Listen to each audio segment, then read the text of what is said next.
Next, we'll hear from the Office of the Inspector General, and I want to welcome our Inspector General, Michelle Phillips, with us. Thank you so much, Council President Bass, and thank you for all of the council members for allowing me the opportunity to speak for the very first time regarding the Office of the Inspector General. Thank you to the members of the public who have also tuned in today. Next slide, please. My name is Michelle Phillips. I am the Inspector General for the Office of the Inspector General. Currently, I'm the only full-time employee for the Office of the Inspector General, so I've only put my name here because things may change sooner rather than later with the exempt limited duration employees moving forward. So this is the contact information for myself. Next slide, please. The mission statement for the Office of the Inspector General is that we are an independent, nonpartisan oversight agency that will assist with increasing community trust and ensuring accountability in the Oakland Police Department. In its administration of duties, the Office of the Inspector General will implement a fair, thorough, and autonomous system of civilian oversight of law enforcement. This is accomplished through conducting detailed, effective, and timely audits, reviews, inspections, and evaluations of the Oakland Police Department, as well as the Community Police Review Agency. This will help to ensure compliance with laws and policies. The Office of the Inspector General will drive best practices by recommending improvements to policies and trainings, as well as engaging in collaborative initiatives that promote systemic advancements. The reason that I wanted to put specifically in the mission statement policies and laws is because even though the city charter specifically says the negotiated settlement agreement, after 20 years, the negotiated settlement agreement tasks have now and should have been implemented into policies. So moving forward, as far as sustainability and thereafter, it will be making sure that the Oakland Police Department adheres to its own policies, procedures, and principles, as well as California law and those policies for the city of Oakland. Next, please. The core services, the first two blocks at the top are actually pulled directly from the city charter. So the OIG shall audit and monitor OPD compliance with the negotiated settlement agreement. The OIG may review claims, lawsuits, settlements, complaints, and investigations by, against, or involving the Oakland Police Department and the Community Review Agency. I wanted to kind of make this particular portion a little bit clear. The Office of the Inspector General has the ability to review investigations. We do not have the authority to actually investigate police misconduct claims.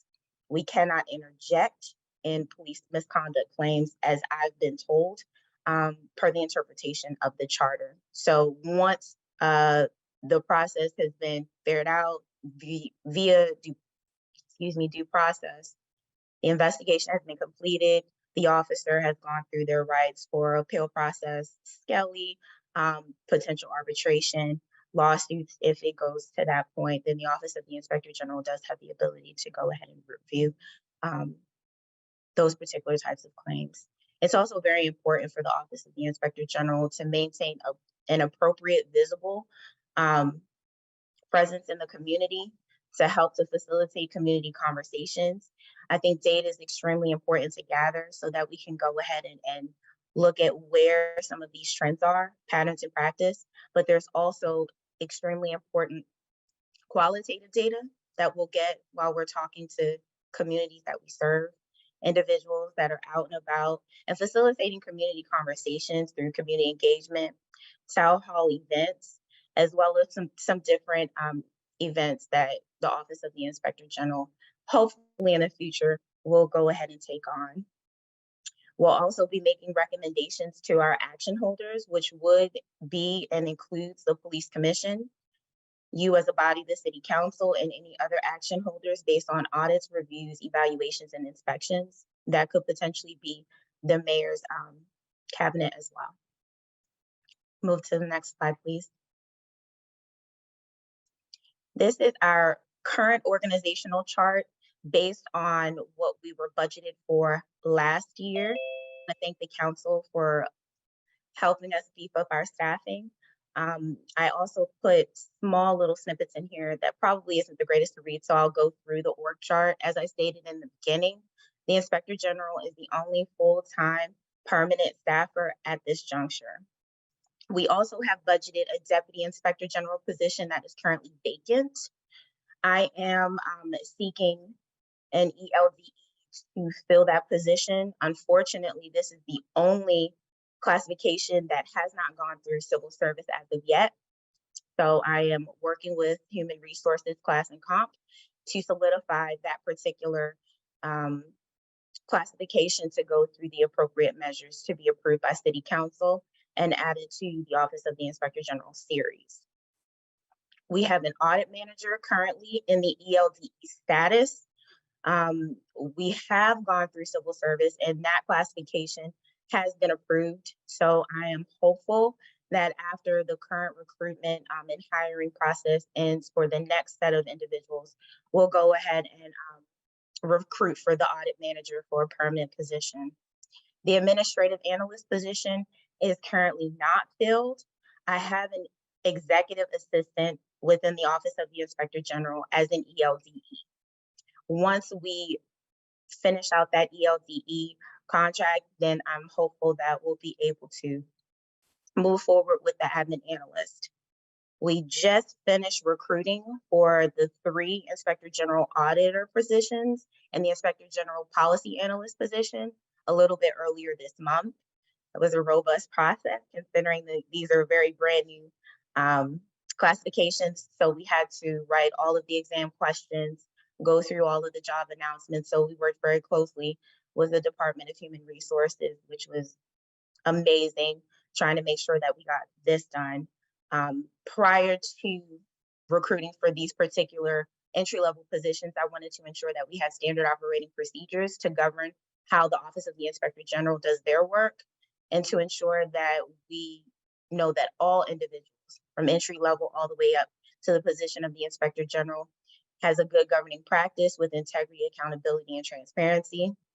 Those standard operating procedures have been noticed to Local 21 as all positions within the Office of the Inspector General, which with the exception of the Inspector General, is under Local 21. Next slide, please. The current budget right now, well, I'll start out with when I was appointed. So when I was appointed in January 2022, we were just budgeted for salaries. We didn't have any O&M, which equates to any supply budget, training budget. We didn't have anything. So it was a blessing that during mid-cycle, I was able to ask for all of that so that we could go ahead and move for training, professional development, equipment. I had no money. So I want to thank this doing that as well. So as it stands, the current budget we have $2,474,712 for the Office of the Inspector General, which of course includes all of the salaries, anything that was budgeted for as far as training. Last year, the Office of the Inspector General did go to the NACOL training, as well as the Association of Inspectors General Institute. And we also attended a consent decree conference to garner more information about oversight and ensure that we are adhering to, best national practices. Moving forward in this budget cycle, like every other organization, we're of course trying to deal with the challenges of budget cuts, but I did want to request and we'll be moving forward with a request for one additional staff member, a PIO classification, which would be our Director of Communications and Engagement. Right now I have an ELDE, which she has been amazing since she's come on board with making sure that we're doing education, promotion, and letting folks know what the Office of the Inspector General is, how we can provide service, and what our duties and authority is under the charter. Next slide, please. Our top priorities, of course, solidifying and stabilizing the structure in the Office of the Inspector General and getting skilled permanent individuals. I think it's a fight right now to get auditors. I feel like every oversight entity is looking for an auditor. Currently, I saw Courtney Ruby, the city auditor shop, looking for a senior auditor as well. So trying to make sure that we also have a competitive job classification as well as skilled individuals coming in. But we also want to invest in training. So prior to the Inspector General's appointment, as I stated previously, we didn't have any job classifications. So I've been working very, very hard with the professionals in human resources to ensure that they're broad enough so that we get enough candidates, but they're detailed enough so that we get the right candidate. So I'm very hopeful as we review in the next coming weeks these candidates that have come. I'm very excited that we did get the ELDEs, that we did get in. This isn't really a time where a lot of people want to take temporary and unsure employment. So I definitely want to thank all of the staff members currently working in the Office of the Inspector General right now. Next slide, please. Because of our inability to move quickly with the staffing, it has, I guess, affected our timeliness in completing certain work products. We had to build the office, stabilize the office, and then try to hire some folks. So I know that there is a big push for the Office of the Inspector General to go and start auditing and start doing reviews. And that's something that we definitely really want to do. But we also want to have a sound structure. We also want to have sound procedures and policies that govern the work that we do.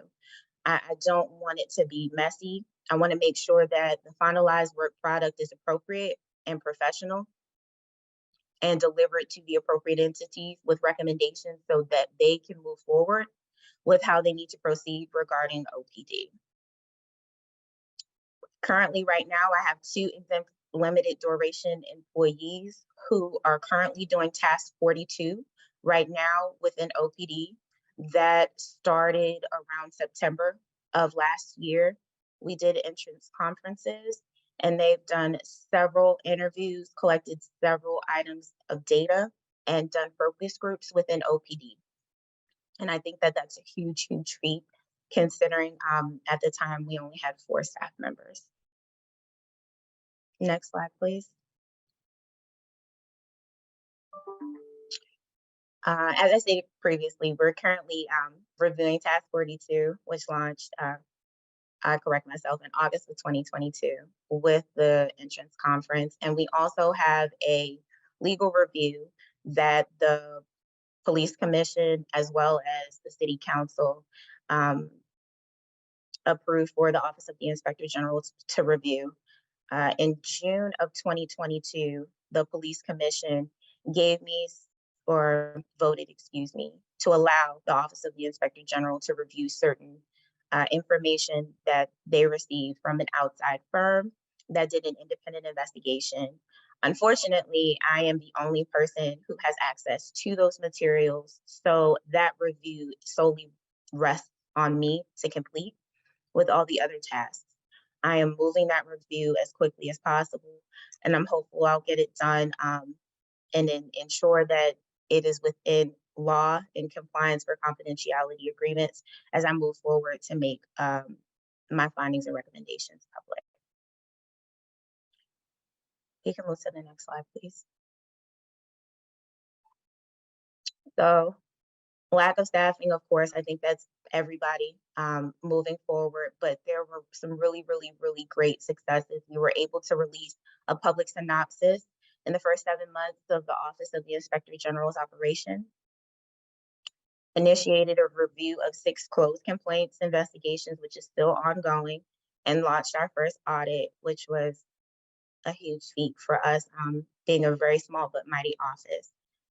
We continue to communicate with stakeholders to ensure a realistic expectation as it expands its workforce and stabilizes our structure. I also want to take the opportunity to thank the City Administrator's Office for giving and allowing the resources available to the Office of the Inspector General, as well as all of the agency directors who rallied around me when I had no supplies to ensure that I could at least do the bare minimum to function while we were building and expanding the Office of the Inspector General.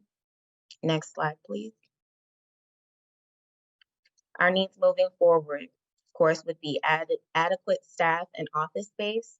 I'm working right now with facilities management to identify appropriate space as our offices expand, coordinate efforts by stakeholders to stabilize the entire oversight structure to be sound and effective. The Police Commission and the Office of the Inspector General, fairly new entities within the city of Oakland. The CPRA, formerly the CPRB, was here for quite a long time and is an anchored organization. But understanding how the intersectionality is between the three entities and how we move and work together to make sure that there is a stabilized oversight structure is a growing pain at this point. So I am hopeful moving forward that we'll be able to hash that out and make sure that we have sound, clear direction moving forward. Sufficient support for the civilian oversight function in its entirety is a key factor in successfully resolving the NSA. Enhancing community-centered and constitutional policing in the city of Oakland. I think we can all say that that's something that the Office of the Inspector General is committed to. I'm very much sure all members of the City Council is also committed to, as well as this mayoral administration. We'll continue to strive to get to that point, OPD as well as other stakeholders. Next slide, please. And you can find the OIG on all of these social media platforms. We're trying to get a robust presence to educate individuals so that there isn't any misinformation out there moving forward regarding the jurisdiction of the Office of the Inspector General, our counterpart, the CPRA, and the Oakland Police Commission as a whole. I'm definitely here for any questions that any council members may have. Thank you for the opportunity.